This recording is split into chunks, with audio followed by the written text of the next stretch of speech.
Hi friends, mentorship class में आपका welcome है और मैं हूं आपका दोस्त डॉक्टर वानी। दोस्तों, आज का जो हमारा वीडियो है ये हमें आउट ऑफ टर्न बनाना पड़ा क्योंकि इस वीडियो के लिए बहुत सारे कॉर्नर से हमारे पास डिमांड आई थी। और आज का जो वीडियो है ये है सिक्स क्लास की हिस्ट्री का जो पहला चैप्टर है, ये उस पर हमने बनाया है। और इस चैप्टर का टाइटल है what, wire, how and when. क्योंकि ये चैप्टर थोड़ा सा एम्बिग्यूअस है, इसे इसलिए नॉन हिस्ट्री स्टूडेंट्स को ये समझने में थोड़ा प्रॉब्लम हो जाती है और टीचर्स को भी पढ़ाने में इसे थोड़ी सी दिक्कत हो रही है।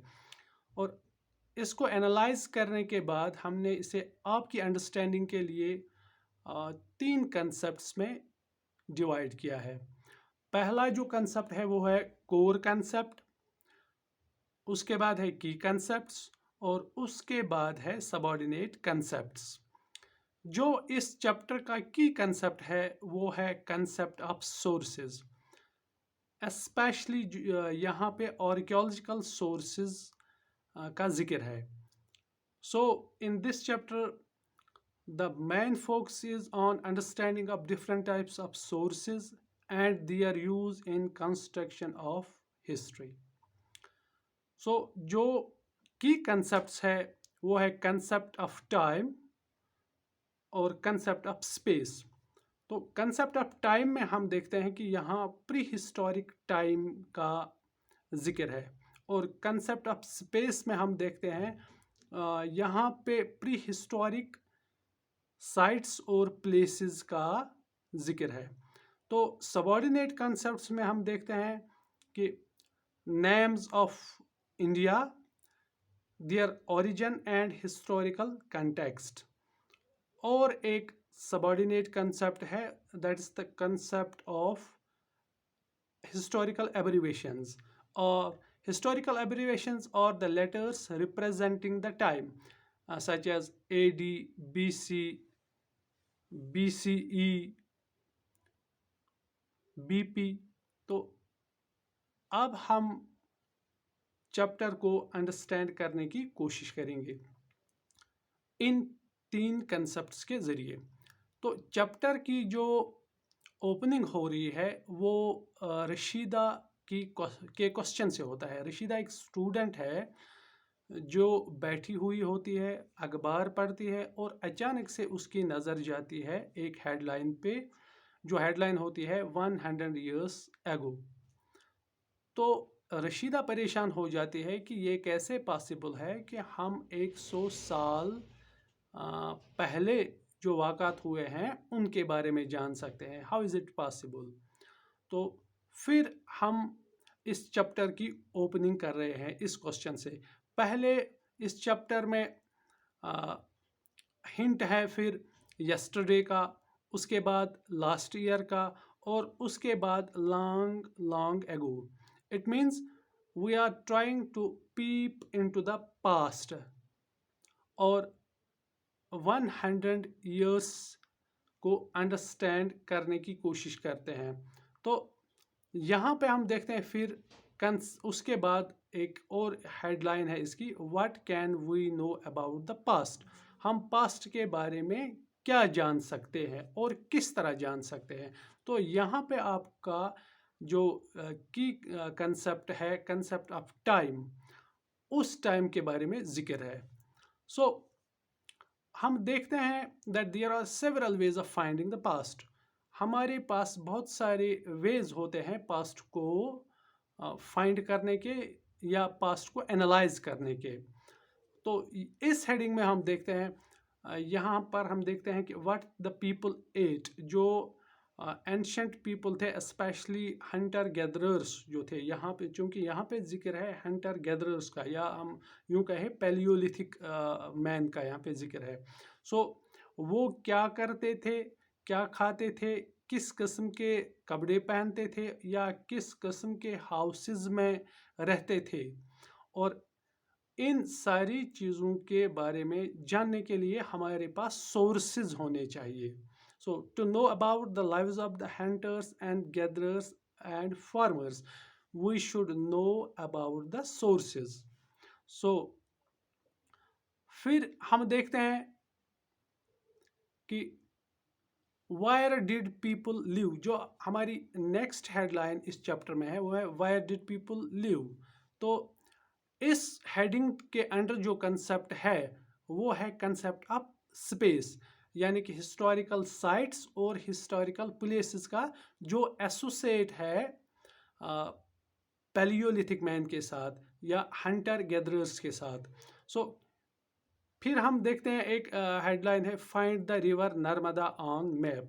हमें इंडिया का मैप निकालना है, फिर उस पे देखना है कि रिवर नर्मदा कहाँ पे है, और रिवर नर्मदा के पास जो अर्ली मैन रहता था वो क्या करता था, क्योंकि जो हंटर गैदरर्स थे यहाँ पे भी उनका एविडेंस मिलता है। तो हम देखते हैं जो यहाँ के हंटर गैदरर्स थे, they collected fruits, roots and other forest produce for their food। वो फ्रूट्स रूट्स या जो भी उनको फॉरेस्ट से मिलता था वो वो गैदर करते थे और उसी से गुजारा करते थे। As well as hunted animals, और वो एनिमल्स भी हंट करते थे। फिर हम उसके बाद देखेंगे find the Sulaiman and the Kirthar hills. अब हमें मैप पे देखना है सुलेमान और किरथार हिल्स। ये सुलेमान और किरथार हिल्स जो है ये अफगान और पाकिस्तान के बॉर्डर पे, प्रेजेंट अफगानिस्तान और पाकिस्तान के बॉर्डर पे है। तो यहाँ पे सबसे अर्लीस्ट जो हंटर गैदरर्स थे उनके एविडेंस यहाँ पे मिलते हैं।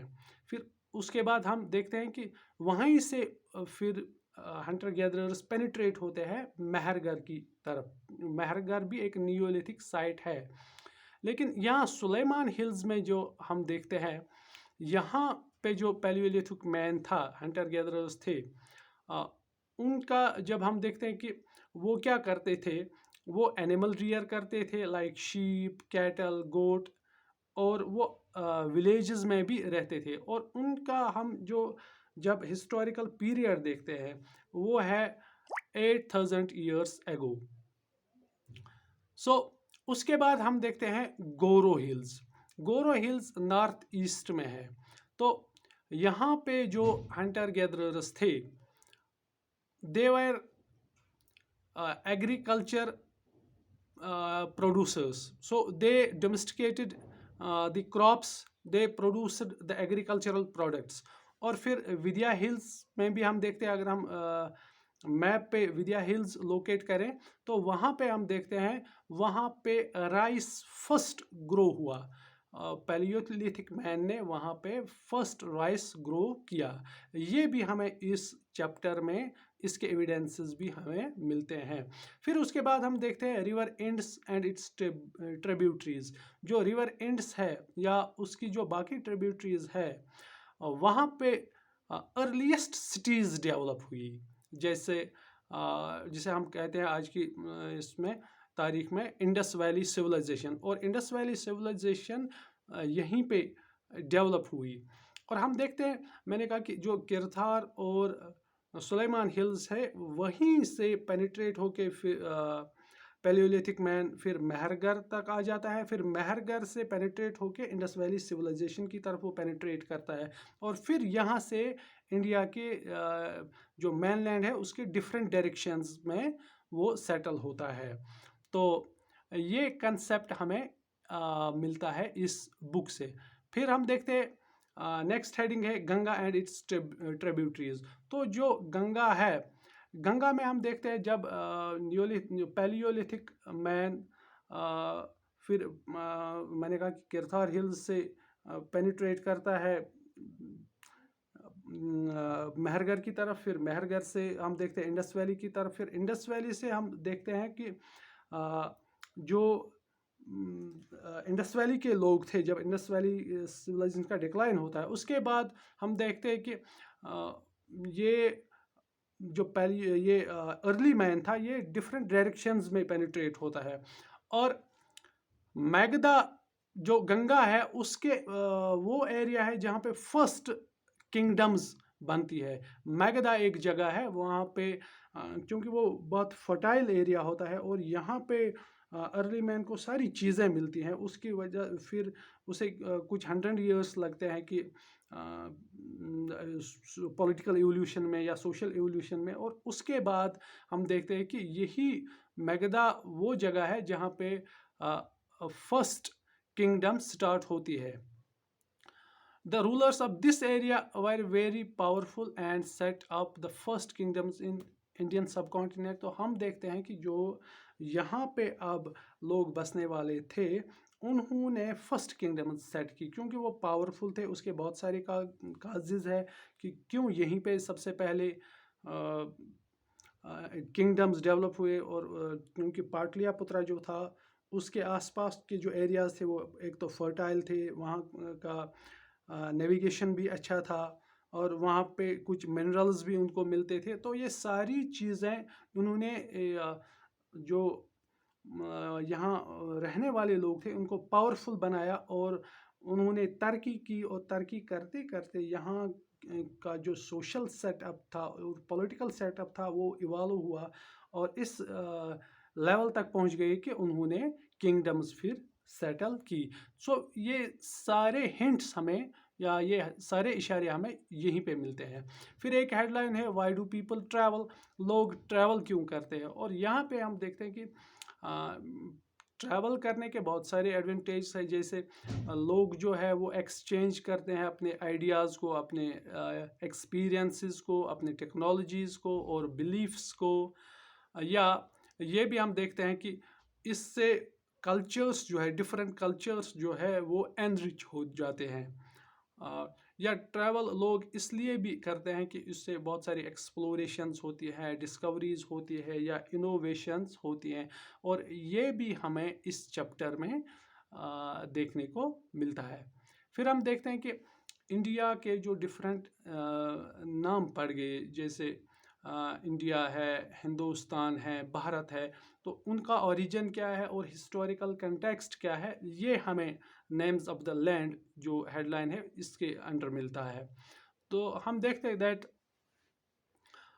जो दो नाम मशहूर थे स्पेशली, एक इंडिया और भारत, ये किस तरह पड़ गए। हम देखते हैं कि ये जो वर्ड है, जो इंडिया का वर्ड है, ये इंडस से निकलता है।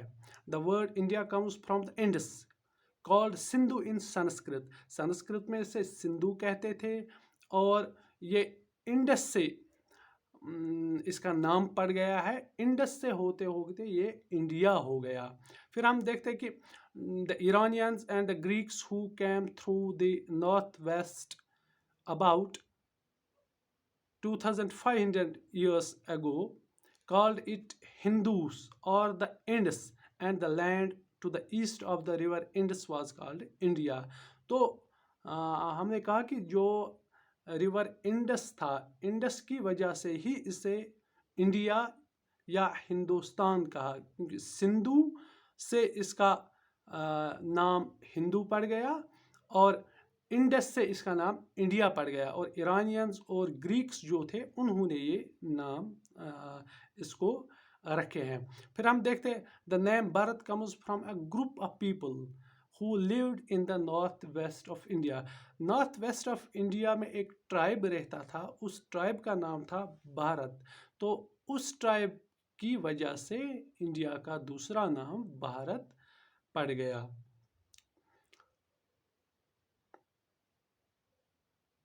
अब हम देखते हैं कि जो कोर कंसेप्ट मैंने कहा फाइंडिंग अबाउट द पास्ट, वो है कंसेप्ट ऑफ सोर्सेज। तो यहाँ पे हम देखते हैं कि जो सोर्सेज है इस चैप्टर में मेंशन, वो है आर्कियोलॉजिकल सोर्सेज। या उसके अलावा हम देखते हैं इंस्क्रिप्शन और निमिस्मेटिक्स का भी कंसेप्ट यहाँ पे है। लिटरेरी सोर्सेज का भी यहाँ पे है।